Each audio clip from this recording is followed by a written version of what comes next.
Avec 1 million de kilomètres carrés, l'espace aérien que gèrent les services français de la navigation aérienne est l'un des plus grands d'Europe.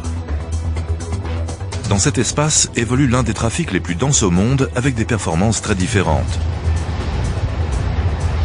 Les avions commerciaux se partagent le ciel avec les avions d'affaires et de loisirs, les hélicoptères et les avions militaires.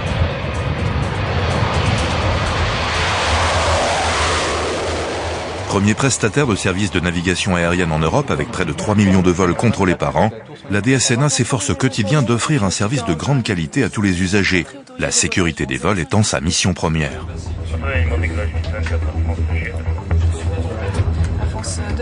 La DSNA compte 5 centres de navigation aérienne pour le contrôle en route qui gèrent les avions évoluant au-delà de 5000 mètres d'altitude. La France Victor Alpha réduit 160 nœuds jusqu'à 4. L'espace aérien inférieur est géré par 9 services régionaux de navigation aérienne, les SNA, aux compétences régionales et locales. Ils ont en charge le contrôle d'approche et le contrôle d'aérodrome.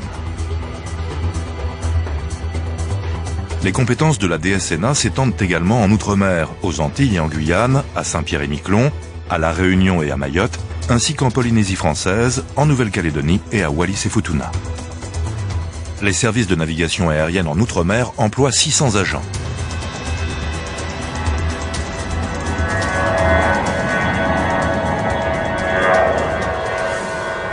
L'aérien est le mode de transport le plus sûr, et cela n'a rien du hasard. La DSNA assure les services de la circulation aérienne, contrôle aérien, services d'information de vol et d'alerte. Elle rend les services de communication, de navigation et de surveillance. Elle assure le service de l'information aéronautique nécessaire à la préparation des vols. Telles sont les 3 missions directement liées à la sécurité des vols pour lesquelles la DSNA est certifiée par l'autorité nationale de surveillance. Et pour mener à bien ces missions, la DSNA s'appuie sur 7700 agents.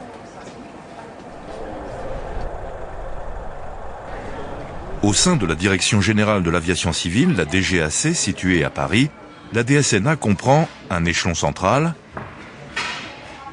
une direction des opérations qui coordonne les activités des organismes opérationnels du contrôle aérien, le CESNAC, le centre d'exploitation des systèmes de la navigation aérienne centraux, et le SIA, le service de l'information aéronautique. Une direction de la technique et de l'innovation qui travaille sur les outils du contrôle aérien de demain, en lien étroit avec la direction des opérations, et participe au maintien en conditions opérationnelles des équipements techniques. Second axe stratégique de la DSNA après la sécurité, l'environnement. La DSNA consacre de nombreux efforts pour minimiser l'impact environnemental de la navigation aérienne. En dessous de 2000 mètres, la priorité est donnée à la réduction de la gêne sonore. Sur les principaux aéroports, avant de mettre en œuvre une nouvelle procédure de circulation aérienne, l'avis favorable d'une autorité indépendante, la CNUSA, est nécessaire.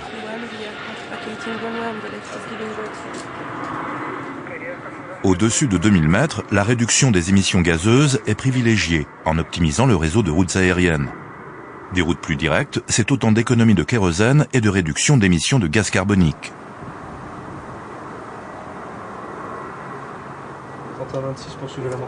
La DSNA est un acteur essentiel pour le développement économique du transport aérien. Le financement de la DSNA est assuré par les redevances liées aux services rendus en matière de contrôle de la circulation aérienne, essentiellement par les services du contrôle en route. Les principaux clients de la DSNA sont Air France, EasyJet, Ryanair, British Airways et Lufthansa. On peut noter que les pavillons étrangers comptent pour les 3/4 du montant de ces redevances.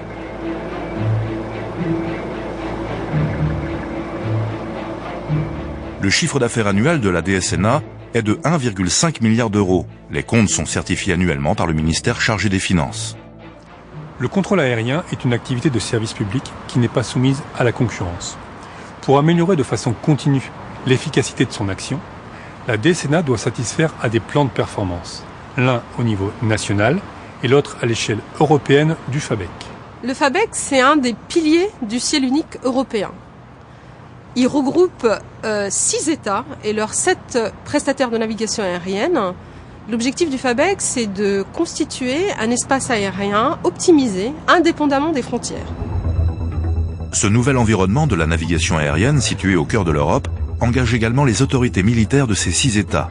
Par sa position géographique, le FABEC est l'espace aérien le plus fréquenté en Europe avec la desserte des plus gros aéroports. Dans cet espace évolue l'un des trafics les plus complexes à gérer au monde. À terme, il est prévu de contrôler 20 000 vols par jour.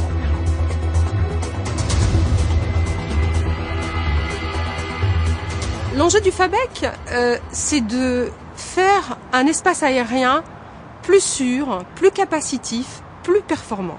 Et à l'échelle du FABEC, les routes pourront être plus directes, avec des trajectoires et des niveaux de vol optimisés.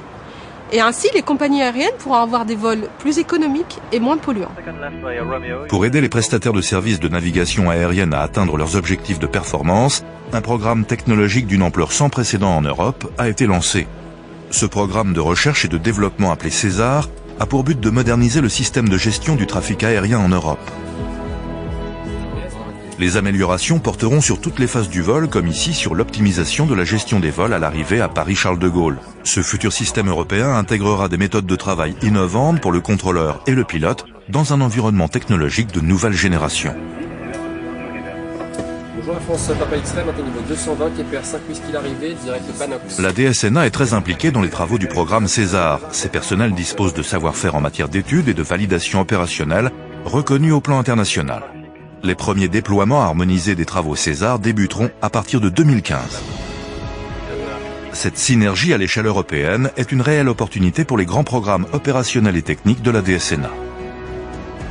Par exemple, pour moderniser son système de gestion du trafic aérien, la DSNA a mis en place les programmes CoFlight, 4Flight, Erato et CISAT. Ces programmes très innovants tireront profit des résultats prometteurs des évaluations César et prendront ainsi toute leur place dans le ciel unique européen.